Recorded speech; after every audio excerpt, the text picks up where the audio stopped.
It is time for the neighborhood church to make a comeback. The stigma of small churches is fading, and imagine what could happen if neighborhood churches got healthy on a large scale. So this neighborhood church movement is primed for launch. And if the comeback occurs, what's it going to look like?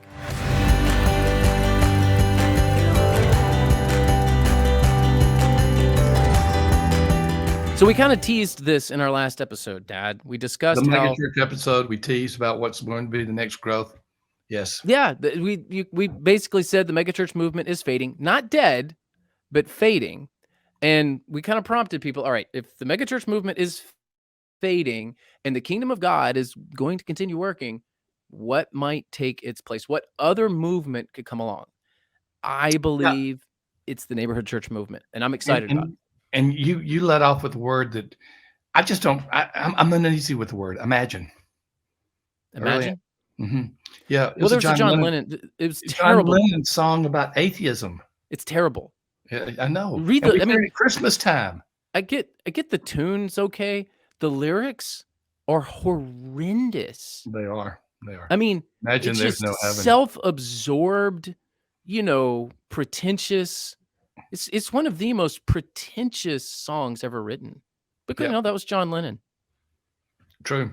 But anyway, get back to the imagine. There's I can't. I say that because I know you're a Beatles fan.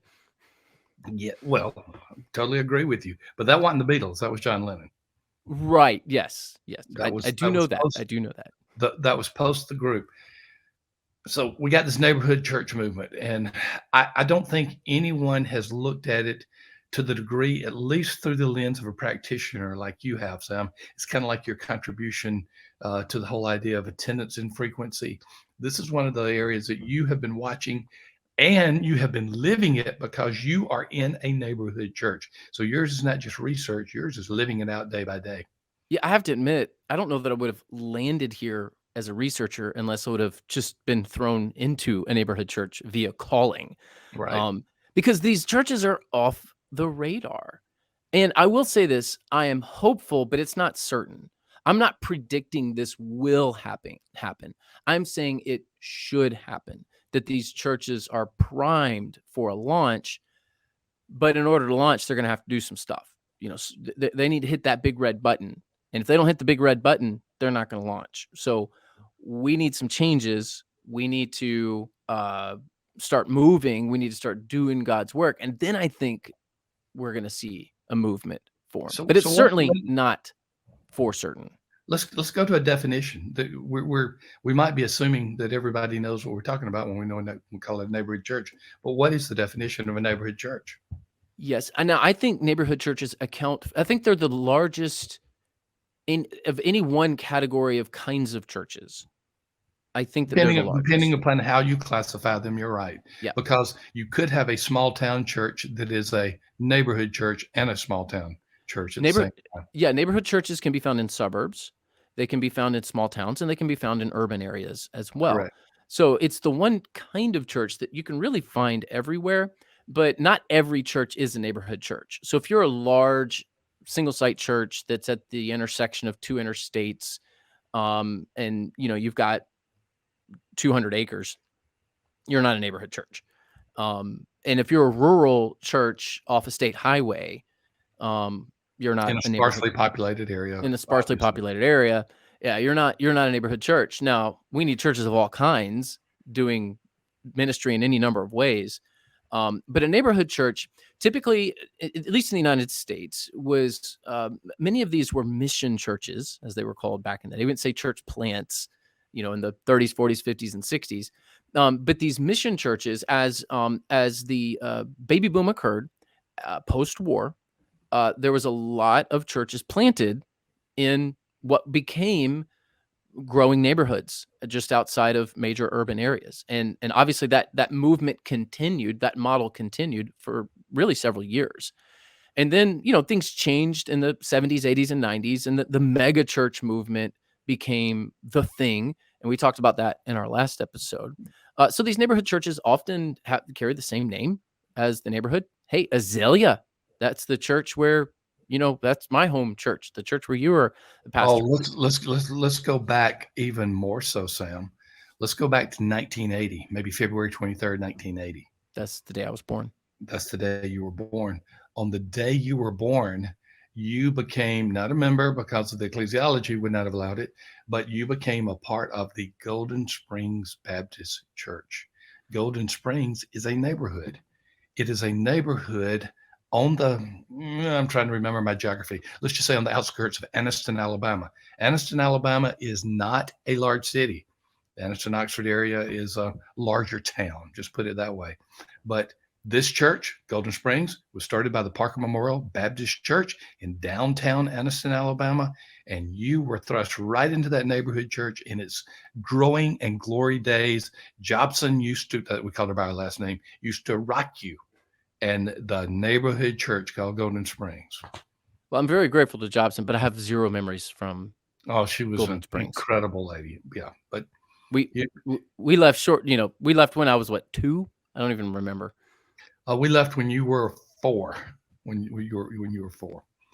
And by the way, we were the 1984. When you move to seminary? I thought it was 82. That's right. It was 1982. You're right. You're getting old. I know your story better than you know your story. Yes, that's you're exactly right. Yeah, you left there too. And by the way, my leaving that church and the bank made the headlines of the Anniston Star. Oh, and that it was not just the headlines, but there was a picture of me rocking your middle brother, Art. Oh, I've seen that. It said "Rainer gone!" exclamation point. Not exactly, but something like that. Okay. Something like that. So banker here's call to ministry. Oh, okay. Big headlines, big picture of me holding Art in his diapers and t-shirt, to which his mother said, "Why didn't you put some clothes on him before the photographer took the picture?" Said he didn't care. So a neighborhood church, many of them were started in the 40s, 50s, and 60s. Yes. Often carry the name of the neighborhood, not always. They're woven into the fabric of the neighborhood, often have landlocked campuses, small parking lots. They're surrounded by a residential area, often off the beaten path, not on a main road. So, and we could probably further define the neighborhood church, but just for the sake of today's YouTube episode, that's a very brief definition. And here's why I think we need a movement. Not that we will have a movement, but why we need a movement. There's this reality of kingdom real estate. There's a lot of people that kind of bemoan these towns that have churches on every street corner as if that's a bad thing. I mean, I've heard people say that as if it's a bad thing. And I'm going, why is that a bad thing? That's a good thing. That means that there's kingdom outposts all over that town. That's a good thing, not a bad thing. Every neighborhood should have a church. Dad, am I crazy? No. Well, yes, but not on that factor. You're not. Okay. No, you got that exactly right. I mean, that is a presence. That's a missional presence in a community that Donald McGavran would say has a bit of homogeneity to it. Now, I'm not going to get into the homogeneous unit, but it is a place where there's a similar culture where people identify with one another. I would say the homogeneous unit principle would apply to a neighborhood, just assuming that neighborhood has its own unique microculture. And that does not have to be race or ethnicity. That can just be the culture itself. Correct. The homogeneous unit principle applies to lots of things, not just race or ethnicity. When we make it apply to race or ethnicity, it gets, it doesn't, it's no longer a good thing. Let me just put it that way. So I believe that the stigma can become the advantage with a lot of these churches. So, all right, so you got 3 acres. You have a small parking lot. You're on the street corner of a neighborhood.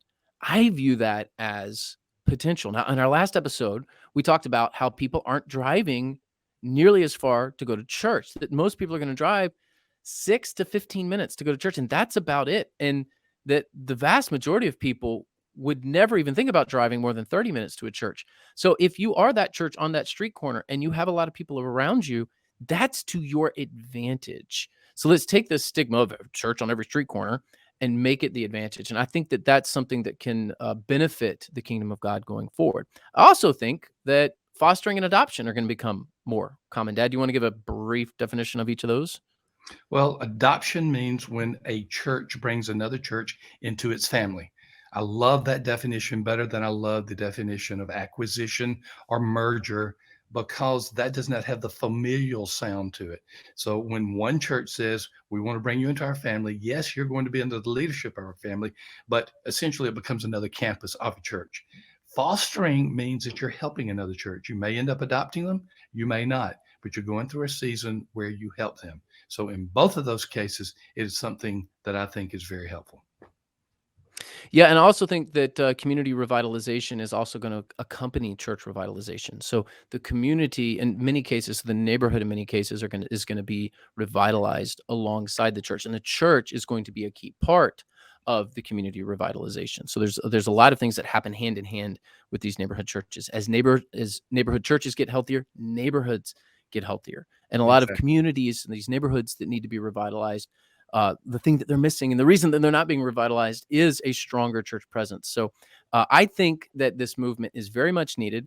I think that it has the potential to be as big as the megachurch movement was in the 70s and 80s Certainly and in the 90s. number of congregations, maybe not in the peak number of congregants worshiping, but certainly in the number of congregations, I can see that happening.